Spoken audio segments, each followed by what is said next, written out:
You're listening to Rolling Recklessly, the podcast where dice hit the floor, paint gets spilled, and no game ever goes exactly as planned. I'm Grizzly, and here we dive headfirst into Warhammer, tabletop gaming, and the beautiful mess that is the hobby life. From epic crits to absolute disasters, we'll cover it all. So grab your minis, roll with me, and let's get reckless.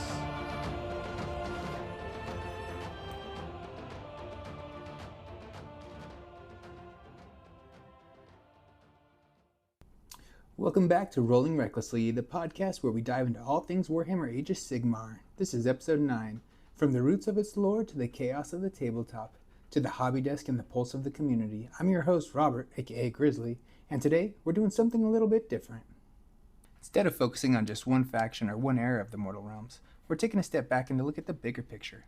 This episode is all about the state of the game and where Age of Sigmar stands right now in its 4th edition, how the hobby is growing, and what the competitive scene is telling us about the armies that's making waves. We'll start off at the hobby desk. We'll share some of the projects that I've been working on, from my Gloomspite Gits and Seraphon to the Cursed Cities project for J&J Gaming Factory, and of course a little showcase of my Sylvaneth. Then we'll shift from the newest releases and big events in the game, the Hellsmiths of Hashut, marching onto the scene and the latest Warhammer Day teasers, some highlights from the recent tournaments like Nova, 5 Alarm, and the Las Vegas opening that's happening this very weekend. Finally, we'll wrap things up by talking about the new edition itself, the 4th edition of Age of Sigmar, including the Scourge of Ghyran General's Handbook and how it's shaping the way we think about battle tactics. At its core, this episode is about growth. Just like the Mortal Realms themselves, AoS is always sprouting something new. New armies, new rules, new stories at the table, and whether you're a casual painter, a narrative player, or someone eyeing the top of the tables, there's somebody in this season for you. So grab your dice, grab your brush, or just kick back and listen, because it's time to take a walk through the Mortal Realms as they stand today. One of my favorite things about this podcast is starting with a little bit of hobby talk, because that's where most of us are going to spend our time, at the desk, clipping sprues, and watching gray plastic slowly come to life. On my end, I've been making some solid progress lately. I just finished assembling my Kroxigors, which felt great since they're such a standout kit in the Seraphon range. They're big, chunky models with a ton of presence on the table, and I can't wait to see them ranked up alongside the rest of my Seraphon once I start getting it painted. Right now, though, most of my focus is shifted to my community projects for J&J Factory. I've been working through the Cursed Cities box, like they asked us to assemble and paint from the store. All of the heroes are finished, and now I'm diving into the enemy models. It's been a nice change of pace from working on my own armies, and it's cool to think about these models being used to get more people excited about the game when they walk into the store. On top of that, J&J also asked us to build a new Kill Team Volkus terrain set, which is next on my list once Cursed Cities is wrapped up. Having fresh terrain in the store not only makes the tables look better, but it opens the door for more formats to play, like Kill Team, that we can host alongside Age of Sigmar. Speaking of Kill Team, and because the hobby pile is always growing faster than they shrink, I picked up a new Kill Team Tomb World box. That one's going in the backlog for now since I want to finish assembling all my Age of Sigmar models before I let myself get pulled into Kill Team projects. But it's waiting in the wings, and I'm excited to crack it open once the Seraphon are fully built. So yeah, it's been busy but rewarding, from Kroxigors for my own Seraphon to community builds like Cursed City and Kill Team, to their ever-growing pile of glory in future projects. Do you tend to balance your personal hobby projects with community ones, or do you focus strictly on your own armies? When you're in the middle of a big backlog, do you prioritize assembling everything first, or paint as you go? Also, what's more motivating for you? Finishing the centerpiece model that you're proud of, or seeing a whole unit finally ranked up and ready for the tables? But while the desk has been full of sprues and paints, the tournament tables across the world have been full of sky vessels, spellcasters, and big surprises. So let's talk about what's been shaking up the meta. When we look at the state of Age of Sigmar right now, the tournament scene is clearest window that's of what's been working and what's been winning, and what surprises are shaking things up. The last few weeks have been packed with big events, and they've told us a lot about where the meta sits heading into 4th edition. At the Nova Open, Cities of Sigmar claimed the crown, showing the faction's newest tools aren't just hype. They've got staying power. The winning list leaned heavily on regiments of renown like the Skyport Profiteers, and then flexible heroes like Pontifex and Dinestra, and enough shooting and bodies to answer just about any matchup. Right behind them were the Caradron Overlords in 2nd place, bringing the mobility and sky vessel firepower that made them the army to beat lately. 3rd place went to Disciples of Tzeentch, proving that strong spell dominance can still carve out wins even in today's heavy shooting environment.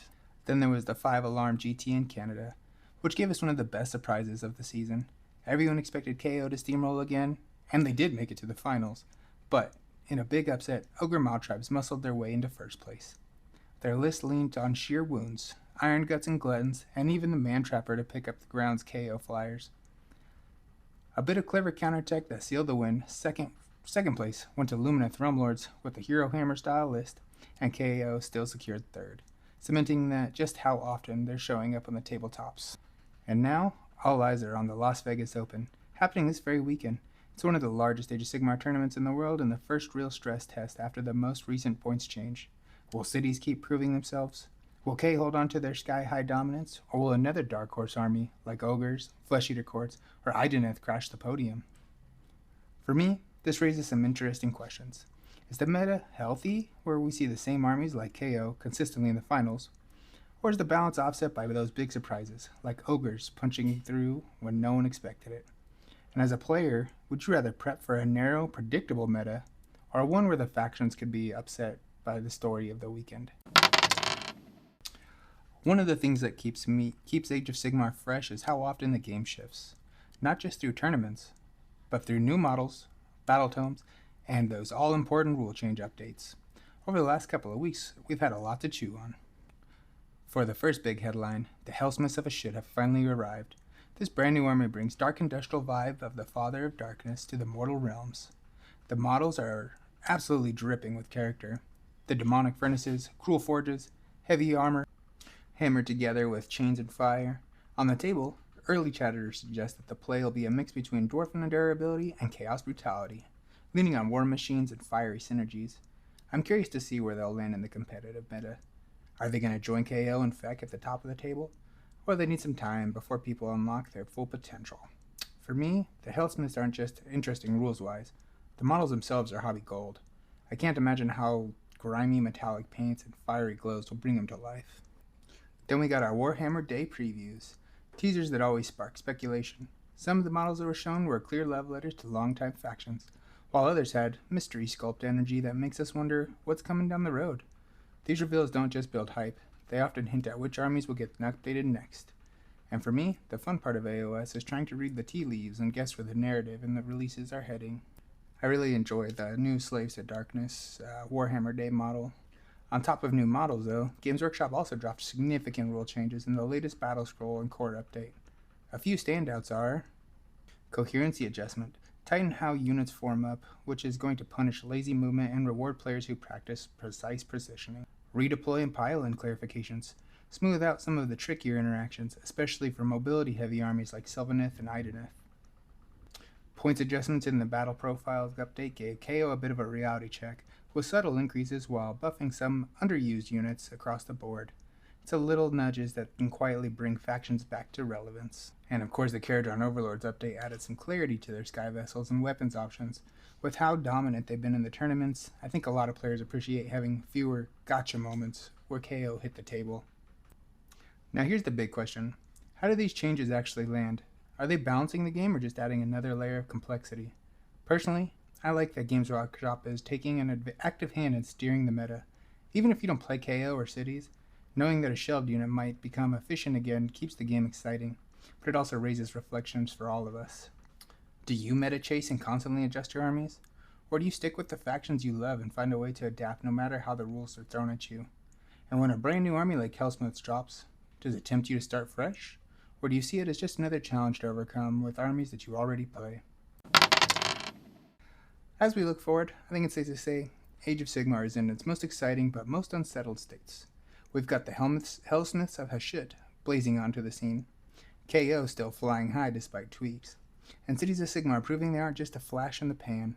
Meanwhile, updates like the Scourge of Gyran General's Handbook are reshaping the way that we think about missions and battle tactics. What stands out to me is that 4th edition is already pushing players to adopt faster play than ever before. The tighter coherency rules, redeploy clarifications, and tweaks to piling in are subtle, but they're the kind of changes that separate casual gamers from tournament level ones. You can no longer get away with sloppy positioning, and that makes every move feel a little weightier. Then there's the competitive field. If you zoom out, the meta just isn't KO dominating. It's KO, FEC, Idoneth, Daughters, and cities circling on the tabletops. With surprise armies like Ogres crashing the party, That variety, even when tilted toward a few armies, shows that AoS still has room for upset stories. And with LVO happening this weekend, we might see another narrative-defining result. With it being the same old airships or cannons, or will it be Dark Horse factions to remind us that no one's safe at the tabletops? But beyond just tournaments, what excites me are the narrative and hobby implications of where we are. Cities rising, Sylvaneth clashing with settlers over sacred groves, Feck swarming out over the dark of the new rule, and now Hashut has chosen hammering their way into the story. The mortal realms are alive with tension. It's not just about who wins at the table, it's about the evolving ecosystem of factions and how they collide in both lore and in play. Do you feel like AoS is in a healthy meta, where it's narrowed down to a few strong armies, or do you like when it's wild and unpredictable? How do you personally approach constant battle scrolls and point changes? Do they energize your hobby or burn you out? And are you looking beyond the next few weeks? What excites you more? The rise of a new armies like the Hellsmiths, or the idea that your existing faction might get a fresh spotlight through updates and campaigns? For me, the takeaway is that AoS is in a season of growth. Seeds are sprouting everywhere. New factions, new rules, new stories, and like any forest, it's messy, unpredictable, and alive. That's exactly why I love this game, because no matter how it changes, it always feels like there's another branch to climb or another route to follow. And that's going to wrap things up for today's State of Game episode for Rolling Recklessly. We've covered a lot of ground today, from Hobby Desk with the Kroxigors, Curse City, and the Kill Team bundles, to the Fires of Hashut with the new army release, to shifting sands of the tournament meta after Nova and 5 Alarm.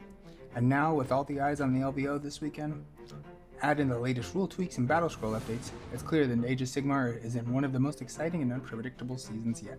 What I take away from all of this in AoS is that it's never static. It's a constant reshaping itself, like roots spreading underground or storms reshaping a forest, and that's what keeps it fresh, but also what makes it challenging. Every month, every update, there's something new to learn about and adapt to. But before I sign off, just a quick reminder, our Nerdlings giveaway is live until October 1st. I'll be selecting the winner at the end of the night and reaching out through Instagram, so make sure you got your entries in. You can find all the details over at rolling_recklessly_podcasts, so don't miss your chance to add some cheeky little Nerdlings to your collection. And as always, I'd love to hear from you. What do you make of the new Hellsmiths of Hashut? Do you think KO's dominance is a healthy game, or do you root for the underdog stories like Ogres at 5 Alarm?